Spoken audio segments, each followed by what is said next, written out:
میری بہن خوش قسمت ہو، میرے بھائی خوش قسمت ترین انسان ہو کہ اللہ رب العزت نے تمہیں رمضان جیسا مہینہ عطا کیا، وہ مہینہ کہ جس میں بڑے بڑے گنہگاروں کی مغفرتیں ہوتی ہیں، چھوٹی چھوٹی نیکیوں کے ثواب کو بڑھا دیا جاتا ہے، دلوں کو نرم کر دیا جاتا ہے، جنت کے دروازوں کو کھول دیا جاتا ہے، جہنم کے دروازوں کو بند کر دیا جاتا ہے۔ بہانے ڈھونڈتا ہے اللہ رب العزت مغفرت کے، اگر یہ مہینہ ہاتھ آ گیا نا، اب لگا دو اپنی ساری چیزیں داؤ پر، چھوڑ دو گناہ، کر دو ان لوگوں کو ناراض کہ جن لوگوں نے تمہیں اللہ سے دور کیا، جن لوگوں نے سارا سال تم سے گناہ کروائے، جن کی محفلوں میں بیٹھ کر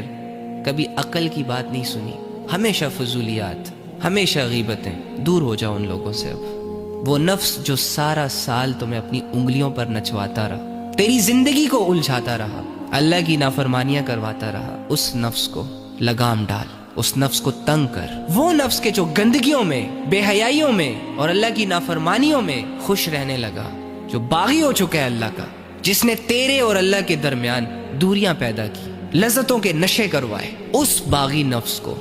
پاک کر،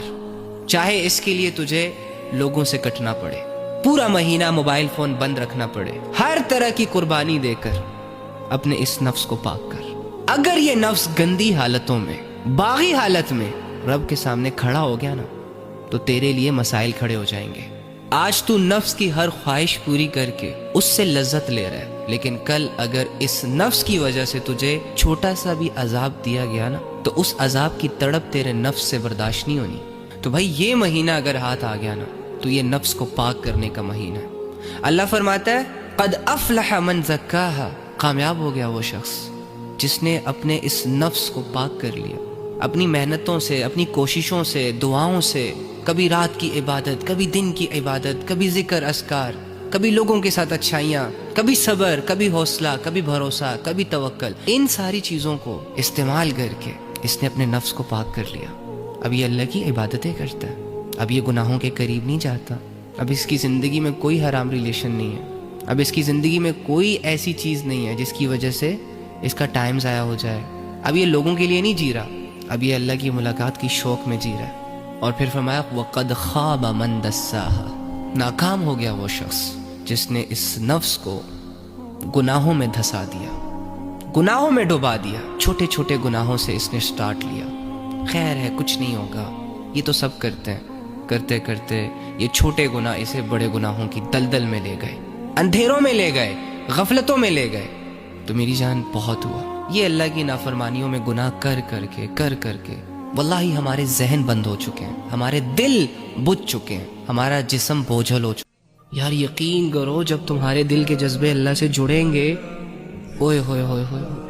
زندگی کا مزہ آ جائے گا تمہیں، تمہارا ہر درد تمہیں اللہ سے ملوائے گا، تمہارا ہر غم تمہیں اللہ سے ملوائے گا۔ جب دنیا تمہیں گرائے گی تو تمہیں انتظار رہے گا کہ کب اب رب آئے گا مجھے اٹھانے کے لیے، تم رو گے، سیڈ بھی ہوگے، دل بھی ٹوٹے گا تمہارا، دنیا ظلم بھی کرے گی تم پہ، لیکن تمہارے دل کی نظر ہر سچویشن میں رب پر جائے گی۔ اور جیسے ہی تم اللہ کو سوچو گے، جیسے ہی تم یہ محسوس کرو گے کہ دنیا تو نہیں سمجھ رہی لیکن اے اللہ تو سمجھ رہا ہے نا، بس ایسا لگے گا تمہیں کہ جیسے دل پر کسی نے مرہم لگا دیا، دماغ کے سارے زخم بھر چکے ہوں۔ تو زیادہ گزر گئی ہے، تھوڑی رہتی ہے، اب یہ جتنی رہتی ہے نا، یہ اللہ کے لیے گزار دو، اپنا ہر کام اللہ کے سپرد کر دو، اپنی زندگی اللہ کے سپرد کر دو، پھر اللہ جانے تمہاری زندگی جانے، جو ہوتا رہے بس ہونے دو، اور رب سے کہتے رہو اللہ تو راضی تو میں راضی، سمپل، ٹھیک ہے؟ مزید غفلت نہیں، مزید خود کو ضائع نہیں کرنا، اور آج ابھی سے پاک صاف زندگی، صاف ستھری زندگی۔ میری بہن مشکل نہیں ہے میرے بھائی، یہ ویسے ہی دنیا نے ڈرا کے رکھا ہوا ہے تمہیں کہ نہیں ہوگا تم سے، تم کمزور ہو، یہ ان کا کام ہے، یہ ان کا کام ہے۔ برو بہت ایزی ہے اللہ والا بننا، بھائی بڑا آسان ہے اللہ سے نبھانا،